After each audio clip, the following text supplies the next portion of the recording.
how do the top 0.1% actually invest their money? Most people think they prioritize stocks and real estate, but that's completely wrong. I bought my first stock at 19, a rental property when I was 21. I was voted #1 angel investor in all of Canada. I've even invested in companies alongside founders of Google and even Jay-Z. And here's what I've learned. The top 0.1% follow a completely different strategy than you'd think. So in this video, I'm gonna break down the 4 stages of how the wealthy actually invest their money, even if you're starting from scratch. Stage 1, invest in your foundation.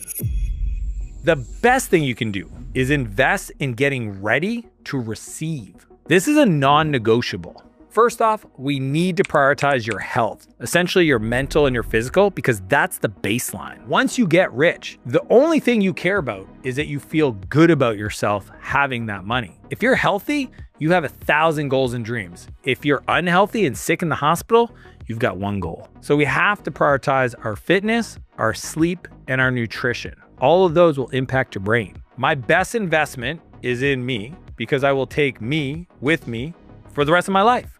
You want to make sure you, this body, this vehicle is dialed in. Here's a great hack. Go to an expensive gym. Pay. When you pay attention, you prioritize. The best part is if you go to that expensive gym, you'll also be there with other people that got money. See, cheap people don't go to expensive gyms. If you want to elevate your life, get around other people, other CEOs, entrepreneurs, and folks who can actually support your dreams, pay to get access to the best gym and be sure to say hello to people. But that's just the baseline. The next stage is where you'll see things start to turn for you financially, which is stage number 2, invest in your skills and your knowledge. The best investments, the best ROI is to just buy better thinking. Pay to get access to learn things. Pay for the blueprint, pay for the answer on the test, pay to have somebody that spent 20 years learning a topic to give you everything they've learned in a compressed format.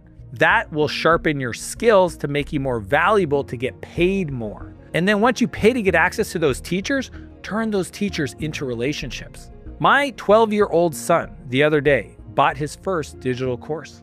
He realized that for him to become more valuable, he has to pay people to teach him things so he doesn't spend all of his time trying to do research, maybe finding the answers that he's looking for. You got to find the people that have the courses. Maybe they'll tell you what tools of the trade to use so you can save yourself all this research. My top 2 investments, coaches and books. I've studied, and I use that language specifically, over 1,600 business books, integrated them into my life. I've taught them to other people so I could really understand them. Coaches are some of the most powerful ways for you to upgrade your skills, to make investments in yourself, because oftentimes we get coaches to help us with the transformation. Guess what? The transformation happens at the transaction. I turn my teachers into mentors. Most of the authors who are still alive that wrote the books that impacted my life the most, I've emailed. Would you be surprised to find out that most of them write back? Many of them I've met in real life now, all because I decided to take the knowledge they shared with me, acknowledge that, tell it how it impacted my life.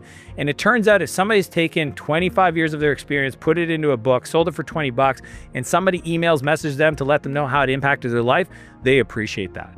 Most people won't make this decision because they can't see the ROI, but it's because they're not learning the right things. I call it just in time versus just in case. Most people learn shit just in case they need it. That's like going to university.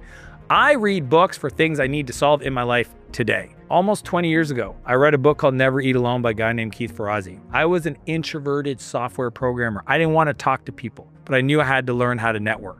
So I read his book and he taught me these crazy strategies like you should use meals to connect with people. You should invite people to work out with you. Your network is your net worth. Turns out, wildly right. If you look at my life today, I don't meet with people new without bringing them for a workout. I do it on a founder's hike. I do it on a run. I've done it on the back of my boat. Like, that's just my rule. I even emailed Keith and kept in touch with him. And almost a decade later, I meet up with him in LA. And true to his character and what he wrote about in the book, he invited me for a workout and then for brunch to meet some of his friends. When you invest in your skills and your knowledge through coaching, courses, or any other format like books, then you become more valuable. And here's the best part. Investments don't always require cash. Most authors, including myself, usually have a newsletter where they share strategies. Like mine is the Martel Method, where I teach you my top mindset, entrepreneurship, and growth tactics. If you want that, just click the link below in the description and join the community. It costs nothing. If you're still stuck on this point, I want you to consider this. If I already knew what I needed to know to be successful, then the success would already be in my life. The fact that it's not means I have to go learn, develop my skills, develop my habits, develop my mindset so I can become the person who can easily bring those outcomes into my life. You got to keep investing. So here are some very tactical ways that you can go about investing in your skills and knowledge. The first one is build what I call a Centurion Council. Essentially, it's a 100 mentors list. I like to make it 25 authors, 25 operators. These are people actually running companies, 25 coaches, people that teach people, and then 25 peers, folks that are 1 or 2 years ahead of where you want to be. Once you do that, read everything about them. Read their books, watch their content, test their methods, see if it works for you. I call that bathing in the waterfall of their knowledge. Once you've done that and you've gotten some value from them, then I want you to reach out to connect or hire them, but you got to use the PAC script. P is open with proof you've used their content. Tell them, hey, I read this thing, you taught me this, I did that, it had this impact on my life. That's the proof that you read it. The A stands for ask. Ask one specific, tight question. C is close. If you ask somebody for 7 minutes, you might go 10, but close the call, wrap it up. It also shows that you're busy doing things, not just a talker. And trust me, if someone gets approached by a lot of people wanting my advice, knowing that I've been helpful and they moved on, and then they can message me later the impact, that's how we start to build a relationship. Once you do this and make it a habit, we can move on to the next stage to invest your money like the top 0.1%. Stage 3, investing in your business. The top 0.1%, they don't guess. They buy speed and they reinvest in the machine that multiplies cash. And for those people, it's their business. But there's different ways to look at investing in your business. The first thing I'm going to tell you is you got to look at the gear. I can't tell you how often I'm with a friend and he's pulling up his phone and the phone is slow or his computer's crashing. And I'm like, bro, there's only a handful of places you spend a lot of time. You want to invest in that. Spending money on gear is the fastest, quickest way to get a return on your capital. It's like being a roofer and manually nailing all the roof shingles to the roof when you could buy a nail gun and get like literally 10 times more productivity. The other one is blueprints or playbooks. Like I mentioned, paying for shortcuts instead of trial and error is a pro move. All the richest people do this every day. They pay for consultants, they pay for mentorship, they'll pay anybody for an hour of their time. I'm on Instagram all the time, messaging all of you or chatting with people or trying to find new people to follow. And if I see somebody sharing something really cool, my go-to is, hey, what would an hour of your time cost? Most of them look at my profile and go, well, I think it'd be a fun conversation. How about free? I'm like, sounds good to me. Sometimes they'll go 30 grand. Guess what? For the right person, 30 grand for an hour of their time. So I can learn everything that they've learned in the last 20 years is the best investment I could make to unblock an area of my life. Another one is coaches and consultants. And yes, we talked about this in skills and knowledge, but this is way different because now we're talking about the business. See, most entrepreneurs will hire coaches or consultants for themselves. I'm talking about hiring more specialized people for the departments, for the people leading their department, so that you get the right person inside the company helping develop the people. Because when you build the people build the business. Too often, all the knowledge and information is bottlenecked by the CEO. Push it down to the people that are doing the work. My favorite recent example of this is helping my creative director create a mastermind of incredible people that were also creative directors or video editors or people creating content that he could learn from. Both provide value, sharing with them, and them providing value back with their lessons learned. Masterminds is a powerful strategy that I think that every CEO should ask their leaders to build for themselves, because proximity equals acceleration. What's crazy is for 7 years, I tried to build a business. 2 companies back to back failed. It wasn't until I hired a business coach, his name was Bob, to teach me business. And I know it's like, I'm an entrepreneur, I know business. Guess what? Turned out I didn't understand how to actually do the business stuff. I was good at writing code. I could build software. That's like 10% of the overall business. In the first year, Bob mentored me and coached me to do almost $1 million in revenue. That was wild. 2 failed companies over 7 years. In the first 12 months, almost $1 million in revenue. The power of people giving you the blueprint so you don't have to sit there and figure it out yourself is a massive investment. Some people are stuck wanting to learn everything themselves. That's slow. All these are examples of like outside help, but guess what? Inside your business, you can learn to buy back your time. Making investments in bringing people in to take time out of your calendar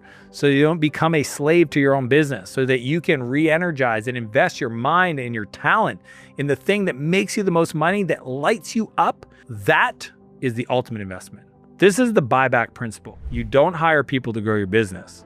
You hire people to buy back your time. So here's a framework that I use to reinvest in my business. First off, every quarter, I want you to set aside a fixed percent of profit, let's say 20 or 30%, that you earmarked for reinvestment. Then you have to redeploy that capital into the most leveraged category of opportunities. Then you take that capital and you reinvest it in either marketing, sales, or delivery, unblocking where the constraint is in the business. If that means you got to pay for other people's playbooks, you might need to hire a person to lead it, you might have to build some systems, or you just have to grow the team or build more capacity in that area of the business. But the theory of constraint, TOC, is the right way to analyze where you should be reinvesting. And finally, don't let your cash pile up just in case. A lot of people hear, oh, you should have 8 months of cash in your bank account just in case. Move it to your holding company, leave it there. Invest it out of there. And guess what? If you need it back, you liquidate it and you invest it in the business. That strategy of taking the cash out and keeping that as an investment forces the business to grow. The other thing about investing in your business is most entrepreneurs will get a 50% return on their investment in their business than taking the money and investing in other places. And everybody's like, oh, I got to invest in index funds. I got to invest in the market. I got to invest in private equity. I'm an angel investor. Guess what? Not a good move. So you've built the foundation, leveled up your skills, and reinvested in your business. Only after doing all that is when you start looking at other financial assets. Stage 4, investing in financial assets. As I said at the beginning, most people make their investments backwards with stocks, index funds, real estate, all that stuff. But the truth is, these don't make you rich, they keep you rich. That's why the 0.1% treat financial assets as the last stage, not the first. If you look at 90% of the people that have become really rich, I'm talking like 100 million plus, they made it by having a primary operating company that generated cash. They took that extra cash and then they started doing what I'm about to share with you. And don't overcomplicate it. You've built wealth. This is just a safety net. And one of my mentors, Ken, he said it best. He said, making money, that's easy. Keeping it, super hard. This is about keeping it. So now that we're at this stage and you've gone through each one of those, just make sure you don't overcomplicate it. Stocks, S&P 500, real estate investment trusts, they're all great, safe options, but just keep in mind, they're for a long-term play. Essentially, it gives you peace of mind so you can focus on growing the business, knowing these assets will compound. I want to take the risk in my primary business where I have an unfair advantage, not in my investments. Here's what not to do. Late 20s, I get an opportunity to invest in homes. This was during the great financial crisis, and banks were trying to sell and liquidate anything on their balance sheet as fast as possible. So you could buy homes, for example, in Detroit for $8,000. And I bought a ton. I thought I was smart.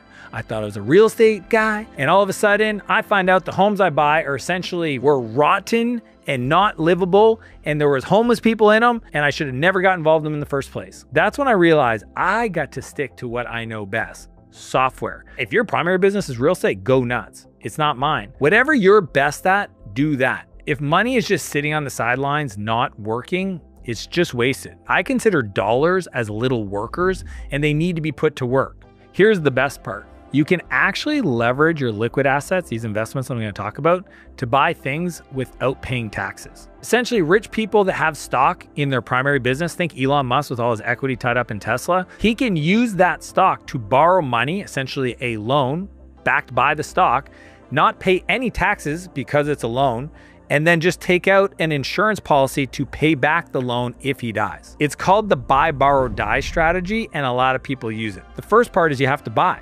That's why rich people buy stocks and they never sell them. They literally say, this is a portion of my portfolio that I'm never gonna sell. I'm gonna own them forever. And oftentimes they'll put them in a family trust so they can be transferred in a more tax efficient way to future generations. Second is they borrow money from the bank using that portfolio, that stock as collateral. Again, borrow the money. There's no taxes when you borrow money, so they can pay for personal assets. And then third is when they die, the life insurance pays back the bank for the money they borrowed that was secured against the stock. So the stock never has to sell, so it doesn't trigger any capital gains, which means they don't have to pay taxes. Their kids get the stock tax-free at today's value. This is very technical, but understand this. Step 1, go get money.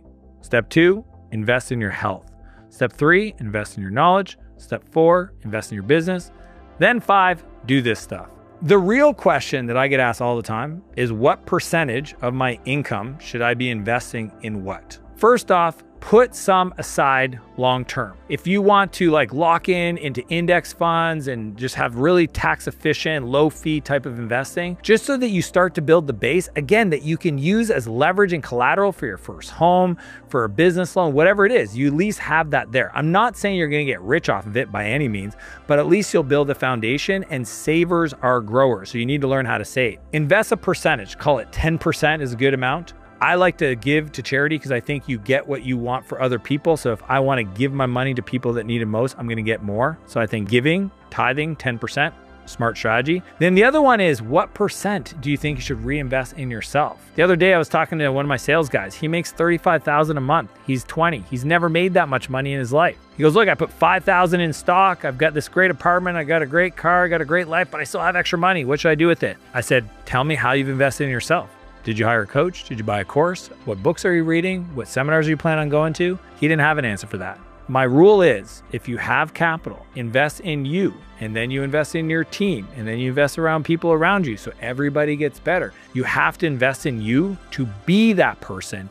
It's not about having it. So here's my question for you. Out of everything I shared, it doesn't matter if you have no money or you have a lot of money. What's the one thing that you're gonna make a commitment to? Is it deciding to put your health first? Realizing that being rich and not being healthy is a bad proposition? Is it deciding maybe you're 35 and you haven't invested in a stock because you put it off someday, maybe? Whatever it is, I want you to make a commitment today to start anything to be a better investor, because the more you learn how to invest, the better your returns are going to get. The better those returns get, the more you're going to have. And remember, if you want to learn more from me, just click the link below and subscribe to my newsletter. Every week, I send out 3 emails to teach you how to upgrade your mindset, your skills, all for free, no cost. So even if you have no money to invest, that's the best way for you to start. Now, if you want to learn how to make so much money it breaks your bank, click here and I'll see you on the other side.